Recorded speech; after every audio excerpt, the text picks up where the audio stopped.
Selamat Ibu Yuni Herlina. Tapi saya terkejut dengan jawaban Ibu terhadap atas pertanyaan Ibu Dr. Nina. Ketika ditanya apa kelemahannya riset ini gitu, Ibu tidak menemukan kelemahan. Apa benar?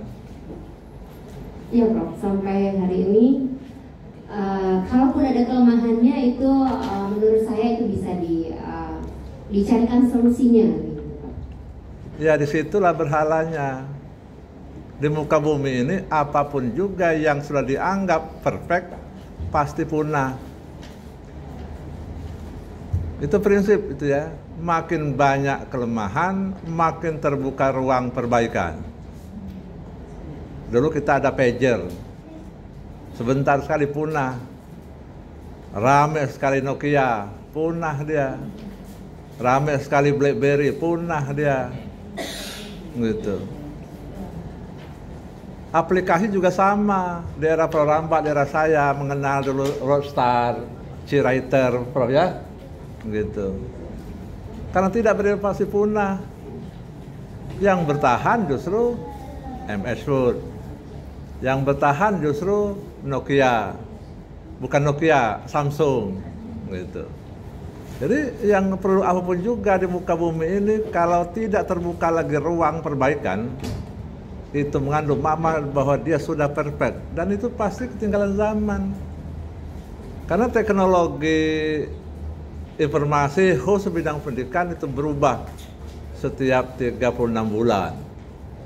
Gitu. Tapi saya menghargai kalau ini memang dianggap terbaik. Tapi kalau itu ruang perbaikan tidak tersedia, karya Ibu tidak akan lama bertahannya. Karena akan disalib oleh program-program lain yang selalu menginovasi. Kan kalau kita punya aplikasi di handphone ini, kan selalu hampir setiap saat ya, dia minta update kan? Gitu. Minta diupdate lagi gitu. Oke. Itu yang pertama. Yang kedua, saya sangat senang Ibu mengatakan bahwa era anak usia dini itu adalah era yang paling fundamental. Apakah ini fakta atau ini ego ilmuwan? Gimana penjelasannya? Fakta. Fakta. Ya.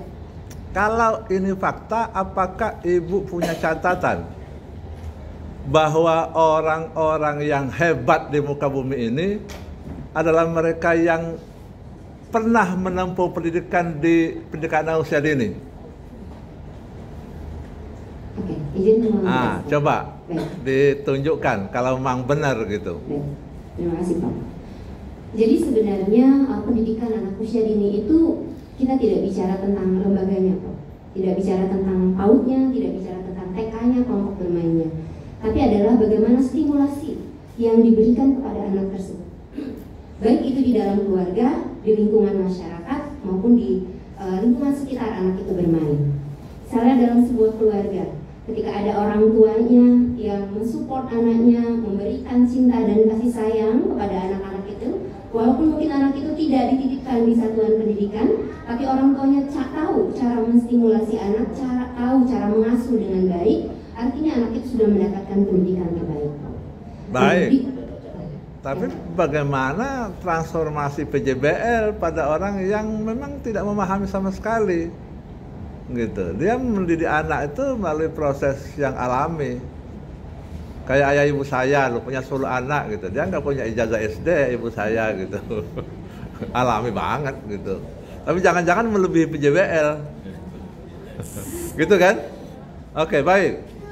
Saya senang dengan statement Ibu. Tapi pertanyaan saya sejenis juga sudah saya ungkap.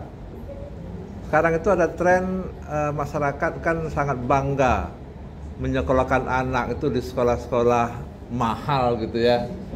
Tapi ketika di ujian saya tanya yang bersangkutan, apakah Anda punya bukti kalau anak itu sejak PAUD atau SD, SMP bersekolah di sekolah yang benar-benar hebat gitu, boarding school katakanlah, itu yang serba mahal, serba intens dari pagi sampai sore, apakah benar menjanjikan masa depan dia? Nyata dia tidak menunjukkan bukti. Karena di muka bumi ini siapapun bisa menjadi siapapun. Tidak ada bukti orang kampung, orang miskin tidak akan jadi siapa-siapa.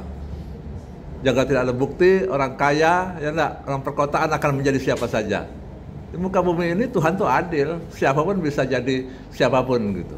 Nah, ini tantangan bagi kita. Oleh karena itu memang sekali-sekali kita tuh harus memoderasi. Gitu. Karena itu maka saya juga suka kritik. Apakah Anda punya bukti penyanyi cilik menjadi penyanyi dewasa? Tunjukkan pada saya kalau ada buktinya. Tidak ada bukti, kan? Apakah ada bukti dai cilik menjadi dai dewasa? Gitu. Tidak ada bukti, kan? Nah, ya karena itu maka sebetulnya manusia itu setiap fase itu punya peluang untuk dikembangkan, gitu. Karena mendidik itu bukan membabat hutan. Mendidik itu adalah menyiramkan air di gurun pasir yang tandus, kan begitu kan? Gitu.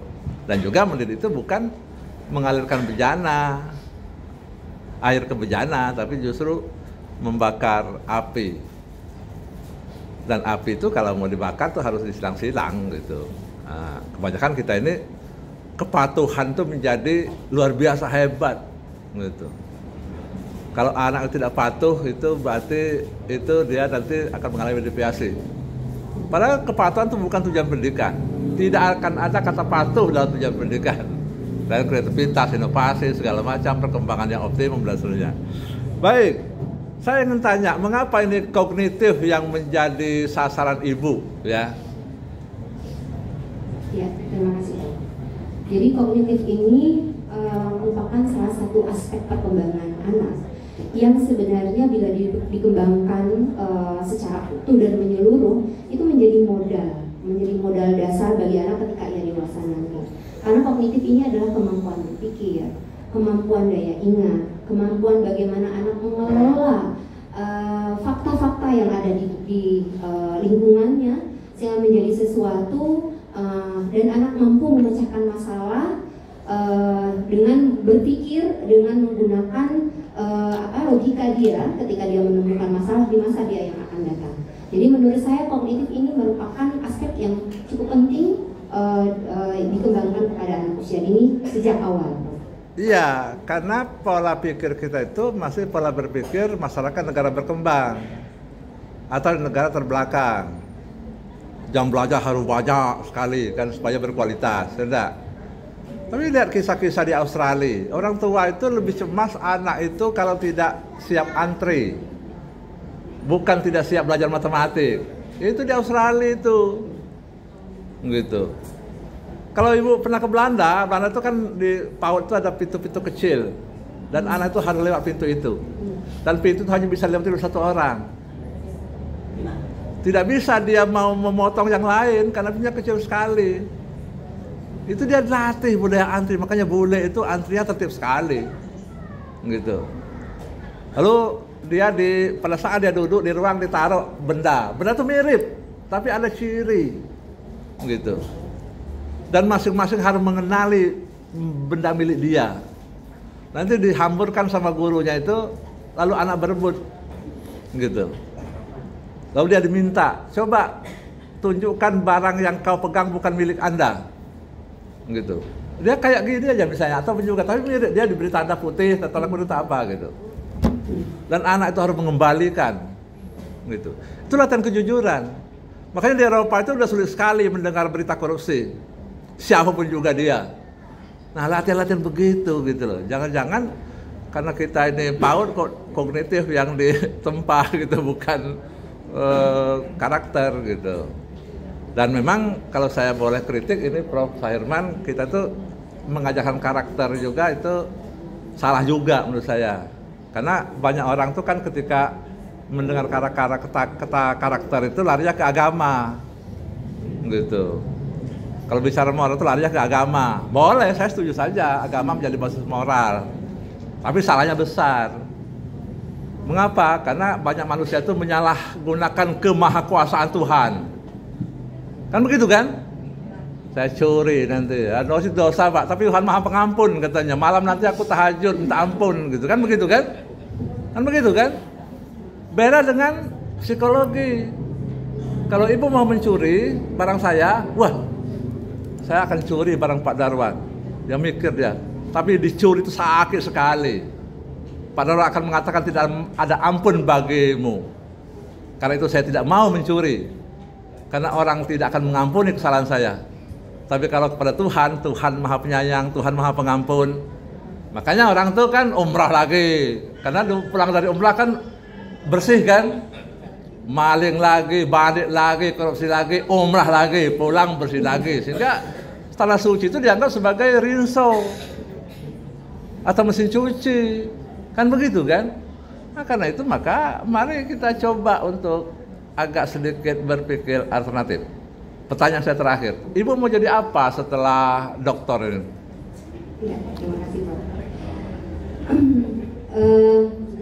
Dokter ini menjadi cita-cita terbesar saya karena memang hampir di seluruh Indonesia tahu saya akan menyelesaikan studi S3 saya harus mendapat gelar dokter, sehingga ini sangat ini didorong oleh Ketua Umum. Setiap rapat dengan seluruh Indonesia selalu disebut ini calon dokter. Lalu apa yang menjadi harapan saya memang selama ini ketika saya terlibat di dalam berbagai hal di tingkat pusat, di tingkat kementerian, kemudian di beberapa kementerian juga, itu saya memang biasa menjadi narasumber, pembicara gitu, Prof. Maka dengan gelar ini akan membuat saya semakin percaya diri berbicara di berbagai halayak untuk mempresentasikan berbagai hal. Kemudian saya juga sudah mendapat titipan pesan dari kolega saya dan Ketua Umum sebelumnya Profesor Neti Harawati bahwa tetap melakukan riset, karena kami tetap sering melakukan riset bersama beliau dan bersama Ketua Umum. Baru-baru ini kami melakukan riset juga, ternyata 80% anak-anak kita speech delay, Bro. Itu akan menyedihkan sekali dan itu akan terus saya lakukan. Dan saya akan mendedikasikan diri saya untuk terus mengembangkan, membantu kemudian guru-guru PAUD di seluruh Indonesia, paling tidak walaupun mungkin tidak sempurna, tapi bisa melaksanakan tugas mereka sebagai guru PAUD dengan benar. Demikian, Prof. Baik, karena itu saya ulangi lagi, saya sangat senang Ibu mengatakan bahwa PAUD pendidikan anak usia dini itu adalah fase fundamental. Tapi dari sisi pandang itu, kalau Prof. Rambat, Prof. Firman itu S3 itu fundamental, karena tidak bisa profesor kalau enggak dokter. Kan juga saya, Bu Nina kemarin udah presentasi untuk profesor, itu fundamental. Tapi S3 bagi Ibu tidak fundamental untuk profesor, kecuali kalau Ibu bisa mutasi ke perguruan tinggi, kan begitu kan? Nah, karena itu maka sekali-sekali kita harus mencoba untuk memoderasi ketika menjelaskan sesuatu. Tapi statement Ibu itu luar biasa, karena politisi juga begitu kan. Kalau dia sedang di kampung nelayan, pokoknya nelayan itu adalah yang paling penting, karena dengan itu akan bergizi. Depan petani, kata petani paling penting, karena dengan itu bisa makan kan. Ya, depan pedagang paling penting, karena orang bisa belanja, kan kira-kira begitu kan. Oke, baik, sukses, selamat Bu ya.